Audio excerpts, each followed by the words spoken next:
Juneteenth by Vaunda Micheaux Nelson and Drew Nelson.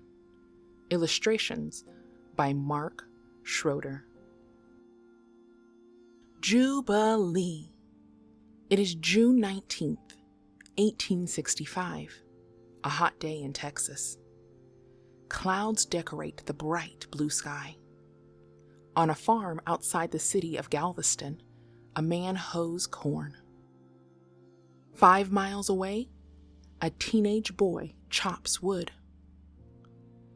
Nearby, a woman scrubs the floor.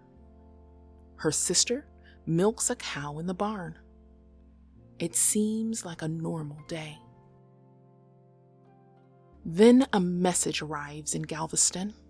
It races from ear to ear through town.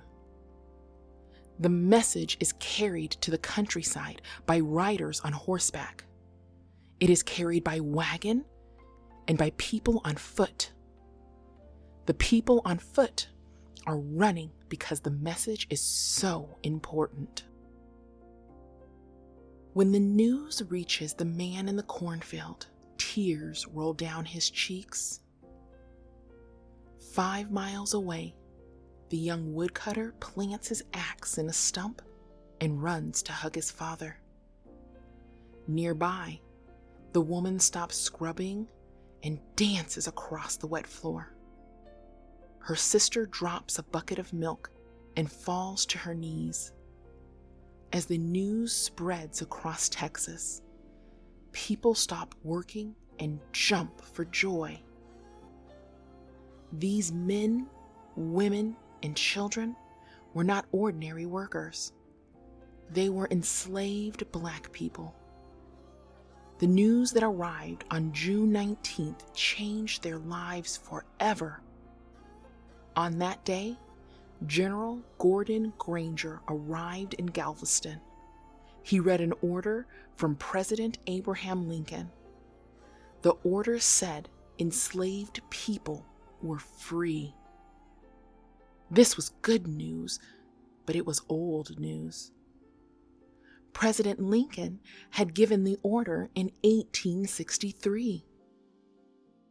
But enslaved people in some places were not told right away. It took more than 2 years for the order to reach those in Texas. When it finally did, the streets of Galveston rang with Black voices shouting, "We're free! We're free! We're free! Free! Free!" Slavery. But how did Black people become enslaved? Imagine that you are playing outside. Suddenly, you are captured in a net like an animal. You are packed in the bottom of a ship with many other stolen people. You are taken far away to another country. You are forced to stand naked on a platform called an auction block. A man pays money for you. He owns you now. You are his property. You must do everything he says, and he can do whatever he wants to you. He can make you work. He can put chains on you. He can whip you, even kill you. You never again see your home or your family. Beginning in 1619, these things happened to millions of African people.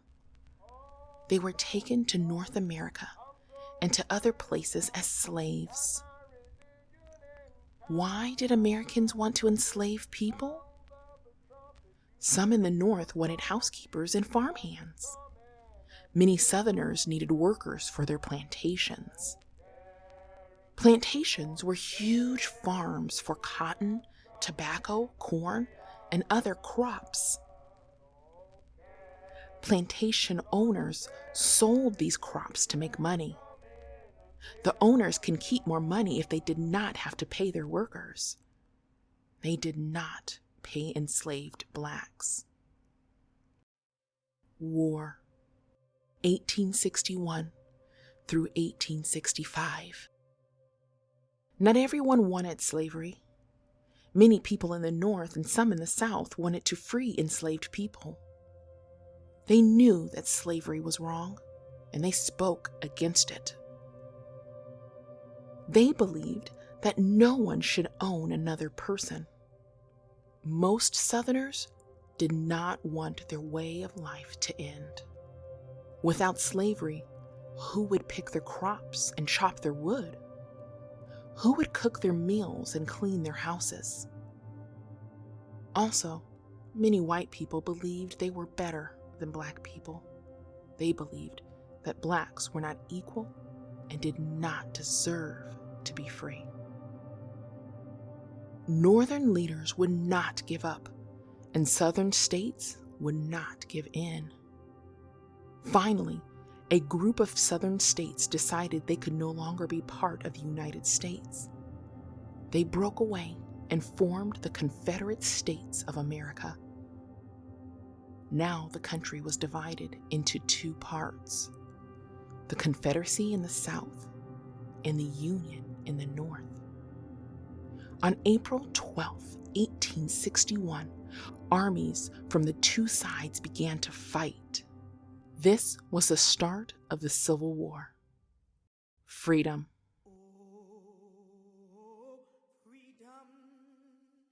On January 1st, 1863, President Lincoln signed a special order called the Emancipation Proclamation. It said that all persons held as slaves in the Confederate States were forever free. Many plantation owners kept President Lincoln's order secret. Even when the owners knew the South would lose the war, they wanted one more free harvest. But Union soldiers brought the news as the troops moved through the South. Enslaved people spread the word to others. Thousands of newly freed blacks joined the Union Army to help win the war. Some who were enslaved in Texas heard tales about freedom, but they couldn't be sure those stories were true. They had to be careful. If they even talked about freedom, they could be punished. If they tried to leave the plantations, they might be whipped or much worse. All they could do was wait and hope.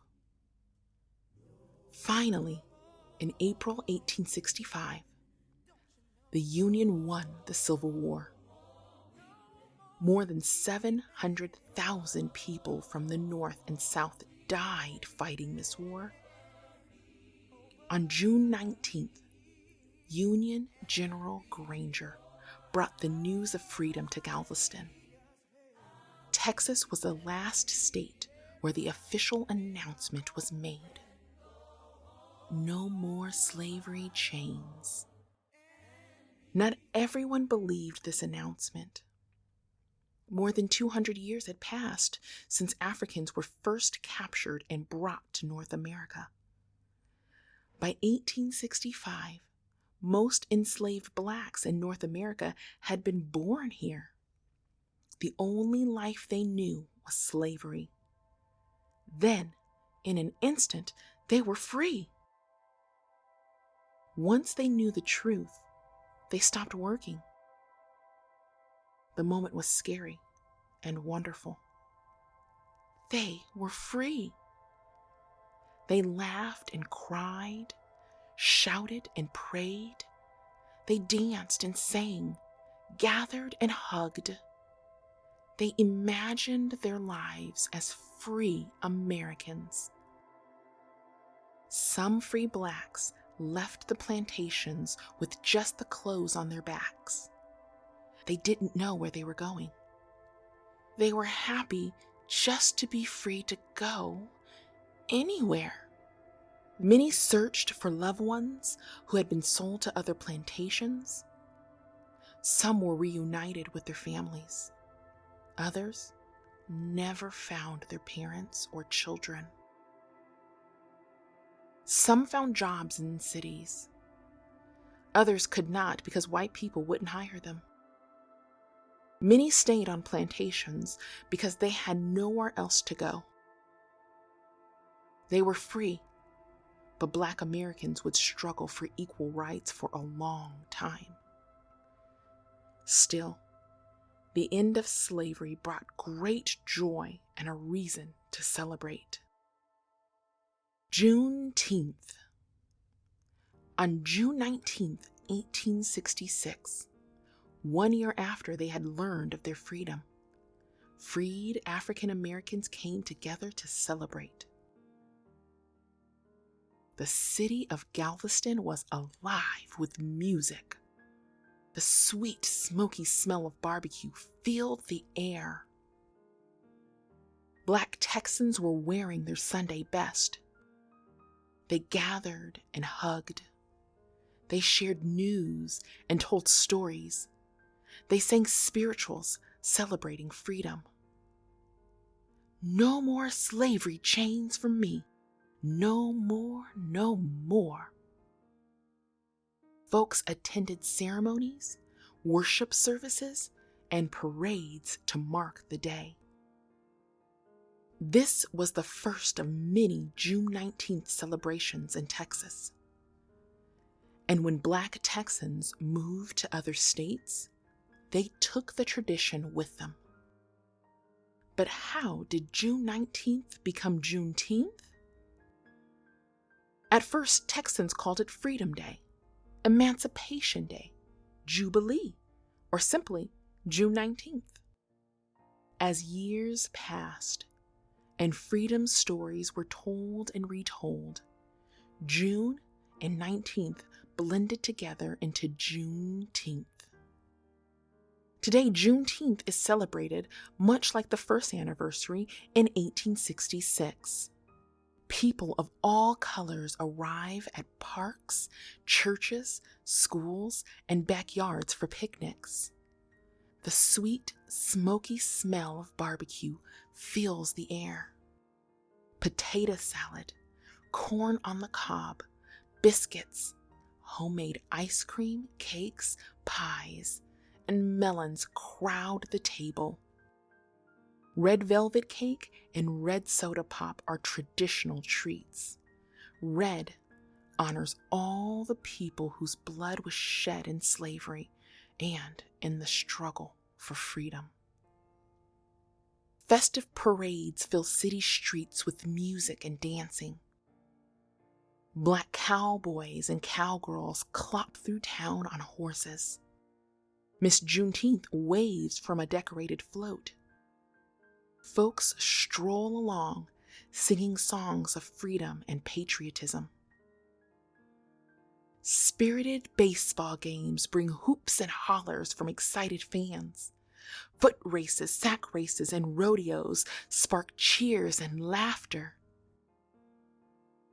At the cakewalk, people clap their hands and tap their feet.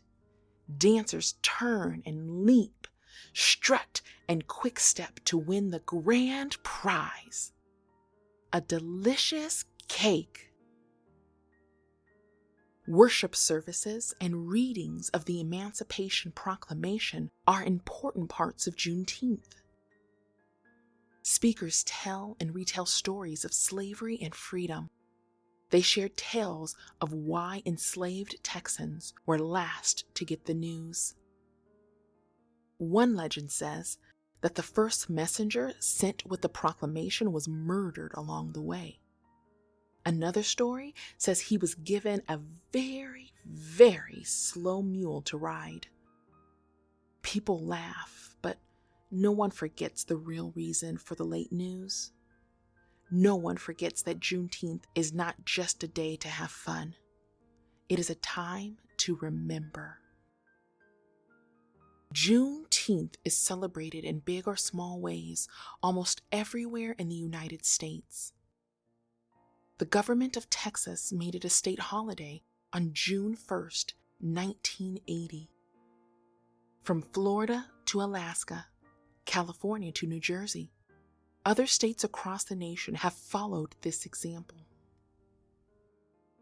Many people believe that June 19th should be a national holiday, like Thanksgiving or the 4th of July. Wherever it is celebrated, Juneteenth is a time to sing praises for the end of slavery in the United States. Freedom Days. Americans have different ideas about when to celebrate the end of slavery. Some think it should be June 1st, the day that President Lincoln signed the Emancipation Proclamation in 1863. Others feel that December 18th, 1865 was the true day. On this date, the 13th Amendment to the United States Constitution became law. This amendment ended slavery in all of the states.